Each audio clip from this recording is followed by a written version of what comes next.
Здравствуйте, дорогие друзья! Меня зовут Павел Иванов. Я писатель, специалист по работе с горем и скорбью, исследователь жизни после смерти и потустороннего мира, автор книжного цикла «Жизнь после жизни есть, я знаю» и этого подкаста. В сегодняшнем выпуске я расскажу вам об исследованиях известных ученых-неврологов, таких как Наталья Петровна Бехтерева, доказывающих, что жизнь после смерти есть, а вы, дорогой слушатель, не являетесь телом или мозгом, который в этом теле размещается, но бессмертным сознанием, которое живет и оперирует в тонком духовном мире. Классическая материальная наука утверждает, что наше сознание или душа – это продукт мозга. Принято считать, что мозг выделяет сознание, как, например, печень выделяет желчь, что мы – это и есть наш мозг. Ученые убеждают нас в том, что мы – это всего лишь серый сгусток материи весом около 1,2–1,5 кг, помещенный в темную изолированную черепную коробку. Когда этот сгусток умирает, умираем и мы. Умирает и сознание, наша личность и все, что ее составляет. Память, чувства, эмоции, черты характера и привязанности. Поэтому наша короткая человеческая жизнь средней продолжительностью 60–70 лет – это все, что у нас есть. Удивительно, что при таких смелых утверждениях и убеждениях места расположения сознания и памяти в мозге учеными до сих пор не установлены. Ученые расщепили атом, отправили человека на Луну, но до сих пор им так и не удалось доказать, что сознание человека находится в мозге или в каком-либо другом органе человеческого тела. Но скептикам и материалистам удалось так запутать мир, что когда начинаешь общаться с людьми на тему жизни после жизни и связи души с мозгом, большинство из них обнаруживают твердую уверенность в том, что учеными давно установлено, где в мозгу находится душа и память. Как это неизвестно, где в мозге сознание? Ученые же установили это давным-давно, восклицают они. Нет. Нет, нет, нет и еще раз нет. На протяжении веков ученые бьются в попытках сделать это, но так до сих пор и не смогли доказать, что сознание и память находятся в мозге или как-то связаны с ним неразрывно. Более того, многие авторитетные ученые-исследователи мозга потратили целые жизни на попытки доказать это, но в конце убеждались в том, что сознание не располагается в мозге. Оно каким-то неизвестным пока образом связано с ним, но находится где-то вовне человеческого тела. Так, например, Уайлдер Пенфилд, один из самых авторитетных и уважаемых ученых-неврологов, всю жизнь изучавший человеческий мозг и пытавшийся доказать, что сознание есть продукт мозга, в конце своей карьеры пришел к уверенности, что это не так. Смотри книгу «Мозг. Тайны разума». Он писал: «После долгих лет упорного профессионального труда, когда я пытался доказать тот факт, что мышление есть результат деятельности мозга, в эти последние дни проверки научных доказательств мне приходит на ум диалектическая гипотеза о том, что мышление отличается от мозга. Оно более разумно. Вероятно, в будущем ученые и врачи смогут добавить кое-что к этому предположению, проведя новые лабораторные опыты и проанализировав случаи из практики. Может быть, тогда им удастся постигнуть это удивительное существо, каким является человек. Откуда исходит мысль или дух? Кто может сказать это с уверенностью? Могут ли мысли одного человека напрямую соприкасаться с мыслями другого? Обычно этот процесс осуществляется через механизм речи, так как существование мышления все еще остается тайной для нас и не открыт его энергетический источник. Ни один из ученых пока не в состоянии определить, Имеется ли в ходе человеческой жизни прямая связь между двумя активными мыслями? Совсем иное дело представляет собой прямое сообщение между мыслями человека и мыслями Бога, о котором мы тоже пока ничего не знаем. Когда смерть задувает свечу жизни, кажется, что мысль исчезает, как во сне. Какой вывод мы можем сделать? Только один. Мозг не может объяснить мышление. Конец цитаты. Наталья Петровна Бехтерева, советский и российский нейрофизиолог, кандидат биологических наук, доктор медицинских наук, профессор. В 1990-2008 годах научный руководитель Института мозга человека Российской академии наук. К завершению трудов своей жизни пришла к выводу, что сознание не тождественно мозгу. Она обнаружила, что мозг – это лишь некое, довольно примитивное материальное устройство, при помощи которого наша величественная душа управляет телом. Бехтерева была скептиком на протяжении многих лет своей жизни, но вместе с тем, являясь и носителем открытого ума, способного рационально воспринять любые доказательства, даже выходящие за рамки материального мира, поняла, что жизнь продолжается и после того, как бренное тело умирает. И изучение мозга, которым она занималась на протяжении многих десятилетий, убедило ее в этом, а вовсе не наоборот. Дед Натальи Петровны, советский академик Владимир Бехтерев, основатель Национального медицинского исследовательского центра психиатрии и неврологии, носящего ныне его имя, также в результате многолетних исследований еще в начале прошлого века пришел к однозначным выводам о том, что душа существует. Она не является продуктом мозга, а жизнь после смерти физического тела не заканчивается. Сотни тысяч околосмертных переживаний, испытанных множеством разных людей, описанных в литературе и исследованных учеными и врачами, содержат в себе неизменный и постоянный опыт – выход из тела. В момент клинической смерти или смертельной опасности личность покидает физическое тело и наблюдает за событиями со стороны, сохраняя при этом возможность видеть, слышать, мыслить, чувствовать и испытывать эмоции.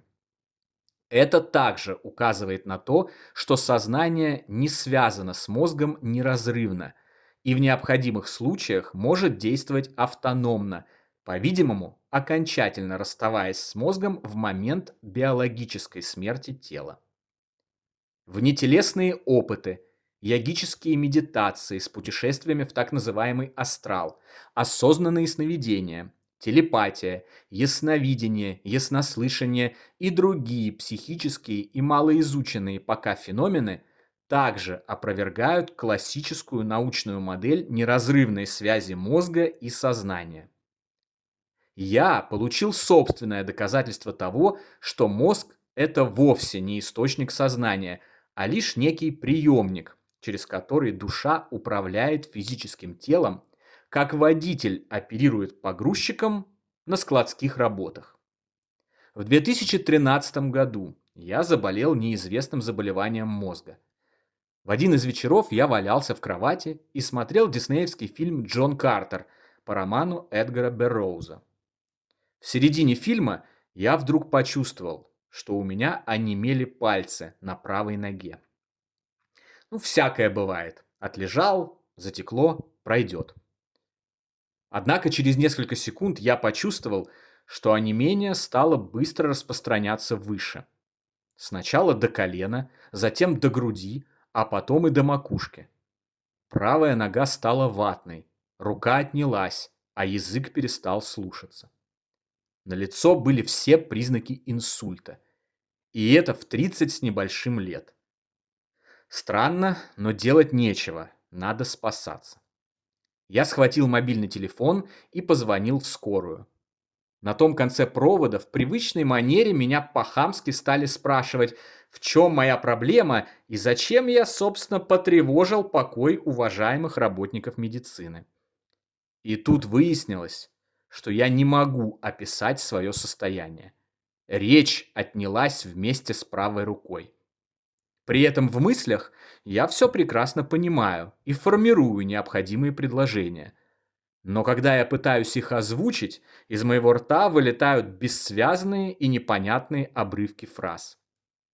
Я хочу сказать, что у меня состояние, похожее на инсульт, онемела правая сторона тела и мне надо в больницу, а рот выдает ложка, вилка, полотенце.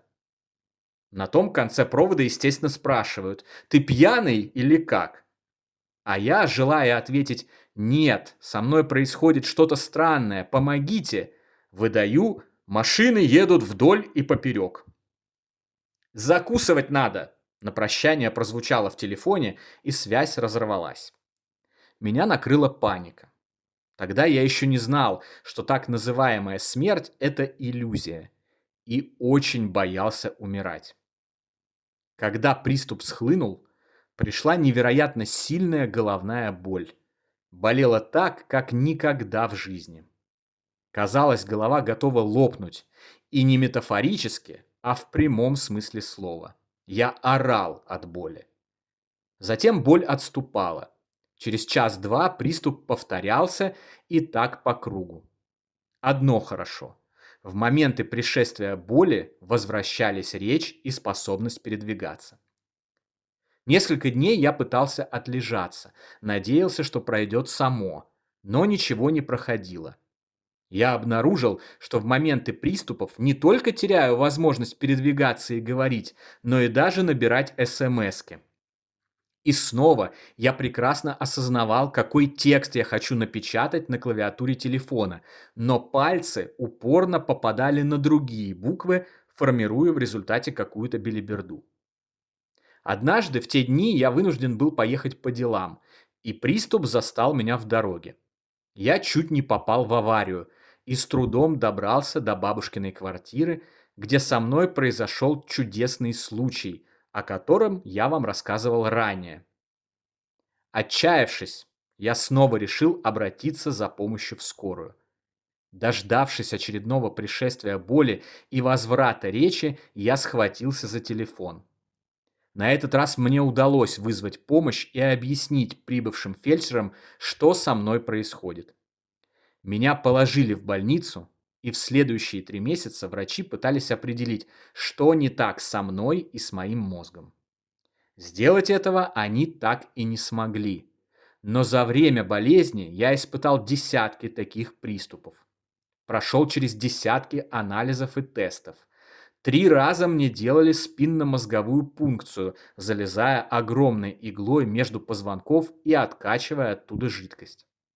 Выяснить, что это было за заболевание, и обнаружить его причины врачи оказались неспособны.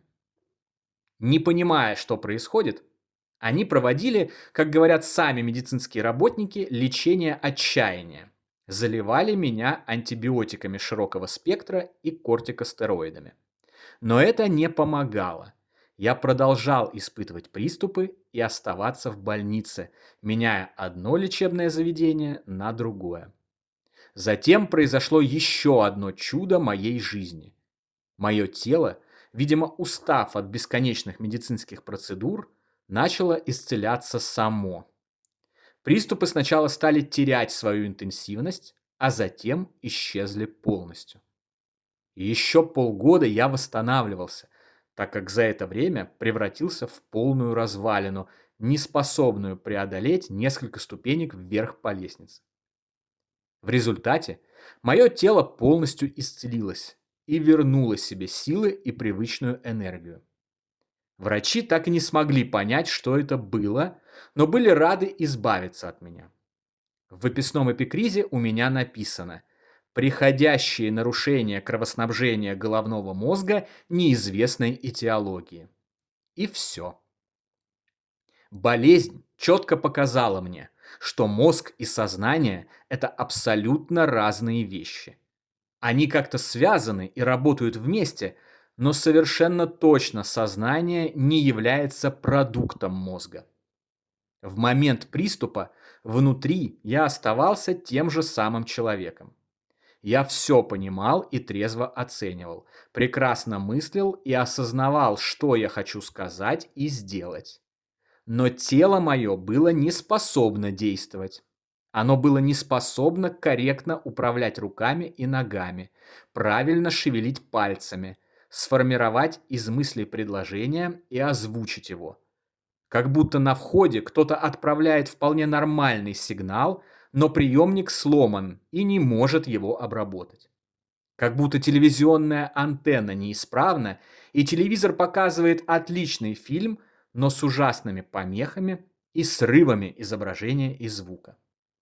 Как и водитель погрузчика, который внезапно сломался, не может добиться от него выполнения рабочих функций, я, личность, не мог добиться выполнения привычных функций от своего тела, пока оно не подчинило себя и не вернуло себе рабочее состояние.